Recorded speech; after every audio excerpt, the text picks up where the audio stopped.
So you've nailed your interview up until now. Everything's going well. Some of the questions that they asked, you were prepared for. You told your hero stories. Everything feels good. Or sometimes things don't work out as expected, and maybe you didn't do that well in your coding questions. Or they asked you a question that you weren't expecting in the non-technical questions. Well, never give up, first of all, because it's very rare that you have a perfect interview. Remember, you're not competing against 100% test score. You're competing against other candidates. Other candidates get asked questions too. There are ways that you can improve those odds and make sure that you still stand out, even if perhaps you didn't ace everything. And here I want to list out some of my what I call secret weapons. Yes, a bit of a exaggerated name, but I think if you're able to work these into conversations, into questions, I think it will improve your chances of landing that job. Because what I'm about to show you are problems that I've noticed a lot in the workplace. There's always things that are common, that are problematic for managers, bosses, CEOs. And by avoiding these common pitfalls, you can stand out. So let's go over some of them. The first one is simplicity over complexity. It's very easy as a programmer to get into our own heads and complicate things and come up with really interesting solutions to problems that perhaps only we understand, or perhaps that only few smart coders might understand. But remember, code and problem solving is about solving problems for others. And as we know, code has to be maintainable, readable. You want to demonstrate that you're the type of programmer that emphasizes simplicity over complexity. Work that into your conversation. Work how when you worked on a project with team members, you wanted to make sure that the code was readable, that you didn't overcomplicate the problem just to appear smart or clever. Instead, you focused on readable code because you understood that working in a team means making sure that the code is readable and maintainable long after you've written it. This is a great thing to point out in an interview because it's rare for somebody to understand this with only a few years of experience. This is something that a lot of senior developers know, or senior programmers know. The next one is a famous quote that a lot of people must have heard by now. Premature optimization is the root of all evil. We always try to optimize our code, optimize performance, see what we can do better. But you have to work with your limited time. That is, based on how much time I have now, how many resources I have now. Is making a 1% improvement in performance worth it? If you're able to demonstrate to the interviewer that you're the type of person that understands the value of time and resources and money, and how you're able to work on things that matter, such as performance, which is a big one, without getting too obsessed with it, that's a good thing. And again, something that a lot of senior developers and programmers know.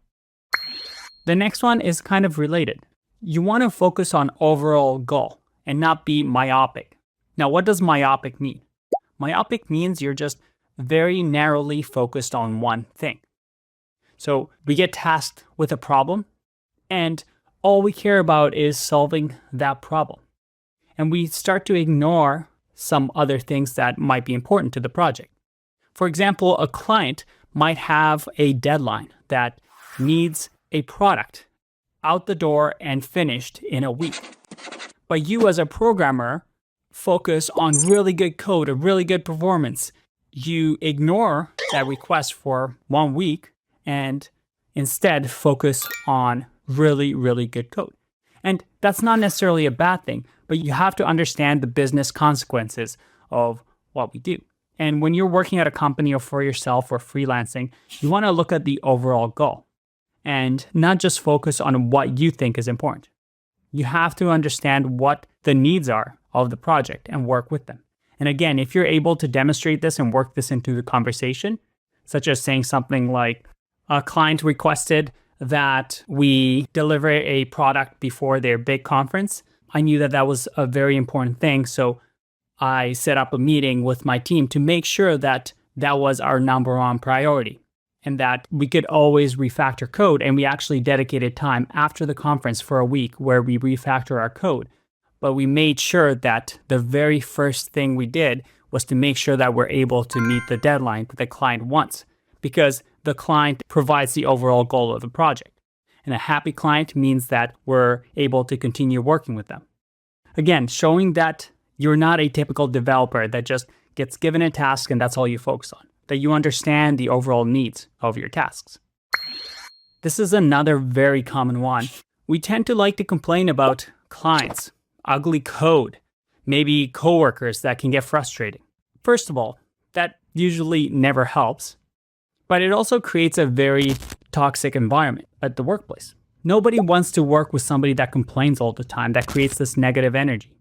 And if you're able to talk to your interviewer and how you're the type of person that is comfortable working with clients and that you don't like complaining or being negative about coworkers or bosses, well, that immediately makes you stand out because you're a pleasant person to work with. And that's a hard thing to put into a conversation in an interview, but there are ways of doing it, such as your past experiences where you may have demonstrated these values.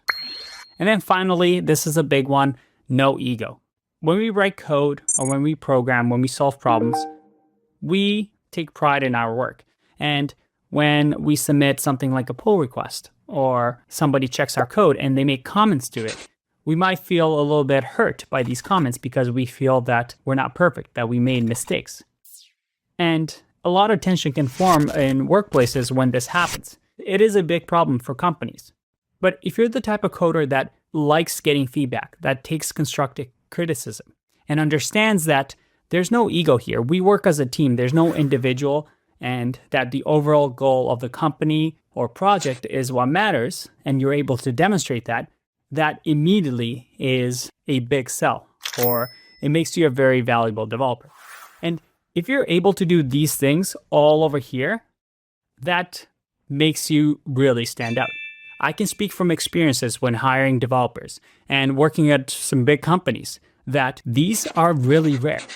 Having a developer that understands these and is comfortable with these points is very, very valuable. And you mostly only see these with senior developers. So this is your secret weapon. If you're able to work these into conversation, it's going to really give you those extra points with the interviewer. I'll see you in the next one. Bye-bye.